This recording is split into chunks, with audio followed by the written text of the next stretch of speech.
नमस्कार। आज हम एक बेहद ज़रूरी और मैं कहूँगी काफ़ी निजी तजुर्बे पर आधारित लेख के ज़रिए मस्कुलर डिस्ट्रॉफी यानी एमडी या फिर बेथलेम मायोपैथी बीएम इसके साथ जीने की जो हकीकत है उसे समझने की कोशिश करेंगे। जी। लेख का शीर्षक है जब तक इलाज नहीं मिलता, मस्कुलर डिस्ट्रॉफी योद्धाओं की देखभाल।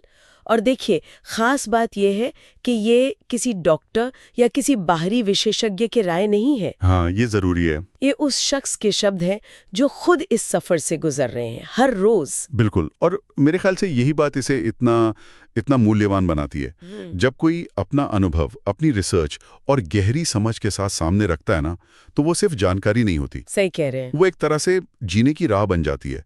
ये सिर्फ मेडिकल सलाह नहीं है, ये रोजमर्रा की जिंदगी में आप कह सकते हैं काम आने वाले नुस्खे हैं और हिम्मत बनाए रखने की बात है। बिल्कुल।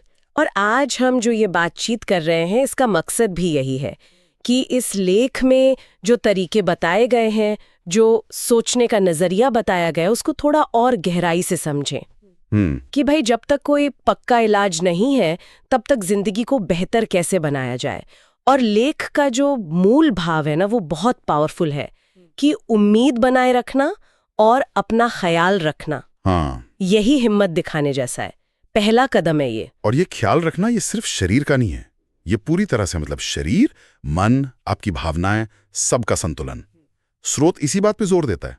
तो आज हम इसी नजरिए से देखेंगे कि स्रोत में क्या क्या बातें हैं, उनका मतलब क्या है और वो आज कितनी काम की हैं। तो चलिए शुरू करते हैं। लेख की जो पहली और शायद सबसे अहम बात मुझे लगी वो ये कि कोई इलाज नहीं का मतलब ये बिल्कुल नहीं है कि कोई उम्मीद नहीं है। बिल्कुल सही। ये सोच ही अपने आप में आधी लड़ाई जीत लेने जैसी है। हाँ, ये विचार की सही देखभाल हो, एक रूटीन हो और सोच पॉजिटिव हो तो आप अपनी ताकत, अपनी एनर्जी, यहाँ तक कि खुशी भी बनाए रख सकते हैं। ये सुनकर ही कितनी उम्मीद बनती है। ये बहुत जरूरी नजरिया है, क्योंकि अक्सर ऐसी हालत में लोग क्या करते हैं, इलाज का इंतजार करते करते जैसे ठहर जाते हैं। हाँ, बस इंतजार। हाँ, लेकिन ये लेख कह रहा है कि अरे भाई, इंतजार करते हुए भी जिंदगी को बेहतर जी सकते हो, अपना ख्याल रखकर। ये आपको एक एक्टिव भूमिका निभाने को कहता है। और इसी एक्टिव भूमिका के लिए लेख कुछ बहुत ही ठोस प्रैक्टिकल सुझाव देता है। सबसे पहले बात आती है खान पान की, आहार की। हाँ, और इसे शरीर के लिए सबसे शक्तिशाली दवा कहा गया है। ये जानना बड़ा दिलचस्प है कि क्या खाने पर जोर दिया गया है। हाँ, स्रोत के हिसाब से देखें तो प्रोटीन वाली चीजें जैसे दालें हैं, अंडे, दूध, पनीर, ये बहुत जरूरी हैं। क्यों? क्योंकि ये मांसपेशियों को बनाए रखने में, उनकी मरम्मत में मदद करती हैं। अच्छा। फिर ताजे फल और सब्जियां, इनमें विटामिन्स होते हैं, एंटीऑक्सीडेंट्स होते हैं, शरीर को इनकी जरूरत है।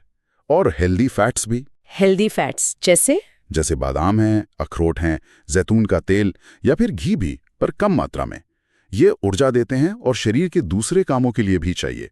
और हाँ, पानी खूब पीना और इलेक्ट्रोलाइट्स लेना, ये शरीर का संतुलन बनाए रखते हैं। और किन चीजों से बचने को कहा है, मतलब परहेज किस चीज का? देखिए, सीधी सी बात है, तली हुई चीजें, प्रोसेस्ड खाना, मतलब जो पैकेट में आता है, तैयार, ज्यादा मीठा, ज्यादा नमक वाला खाना, इन सब से बचने को कहा है। वजह भी साफ है, ये चीजें शरीर में सूजन बढ़ा सकती हैं, वजन बढ़ा सकती हैं, आपकी एनर्जी कम कर सकती हैं। और एमडी या बीएम जैसी हालत में ये सब चीजें एक और बोझ बन जाती हैं। सही बात है। तो मूल बात यह है कि खाना ऐसा हो जो मांसपेशियों को पोषण दे, सूजन कम करे और शरीर को स्टेबल रखे। खाना सिर्फ पेट भरने के लिए नहीं है, वो शरीर को सही सिग्नल देने का तरीका है। तो ये तो हुई डाइट की बात, शरीर को अंदर से ताकत देने की। अब इसी कड़ी में शरीर की देखभाल के लिए लेख हल्के व्यायाम और स्ट्रेचिंग की भी बात करता है। और यहाँ जोर हल्के पर है। बिल्कुल सही पकड़ा आपने। लेख साफ कहता है कि कसरत का मतलब ये नहीं कि शरीर को थका मारे। हाँ, खासकर मस्कुलर डिस्ट्रॉफी में मांसपेशियों पर ज्यादा जोर डालना नुकसान कर सकता है। तो लक्ष्य है शरीर को एक्टिव रखना, फ्लेक्सिबल रखना, पर बिना थकाए।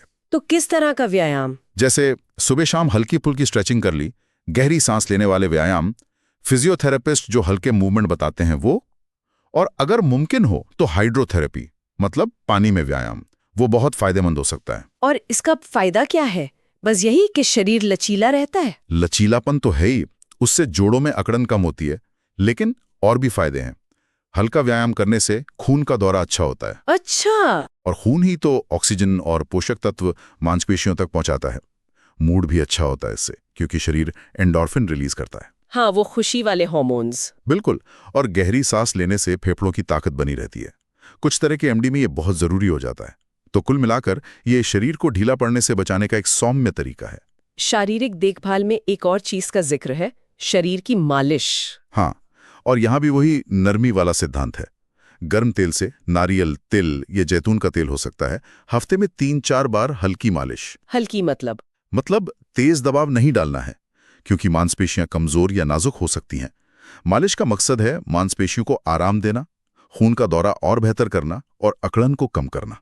और कोई फायदा? अच्छी मालिश से नींद अच्छी आ सकती है, और नींद तो शरीर की मरम्मत और एनर्जी वापस पाने के लिए बहुत जरूरी है। तनाव भी कम होता है। तो देखा जाए तो खाना, हल्का व्यायाम और मालिश, ये तीनों मिलकर शरीर को पोषण भी दे रहे हैं, उसे चलायमान भी रख रहे हैं और आराम भी दे रहे हैं।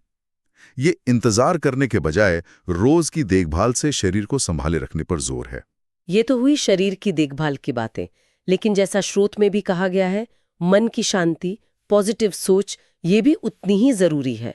लेख में एक लाइन है कि मन शरीर की भावनाओं को कंट्रोल करता है। इसको जरा और समझाएं। हाँ, ये मन शरीर का जो कनेक्शन है ना, ये बहुत गहरा है।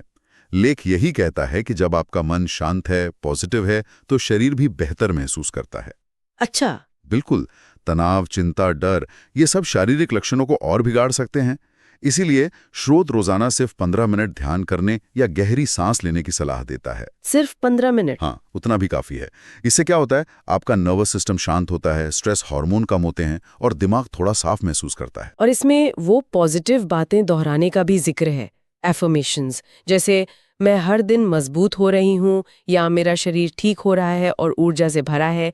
क्या ये वाक्य सच में काम करते हैं? देखिए, मनोविज्ञान के नजरिए से देखें तो ये पॉजिटिव एफर्मेशंस आपकी सेल्फ एफिकेसी को बढ़ाते हैं। सेल्फ एफिकेसी मतलब ये विश्वास कि हाँ, मैं अपनी हालत पर कुछ असर डाल सकता हूँ। ये वाक्य क्या करते हैं, जो हमारे मन में नकारात्मक सोच का पैटर्न बन जाता है ना, उसे तोड़ने में मदद करते हैं, एक उम्मीद जगाते हैं।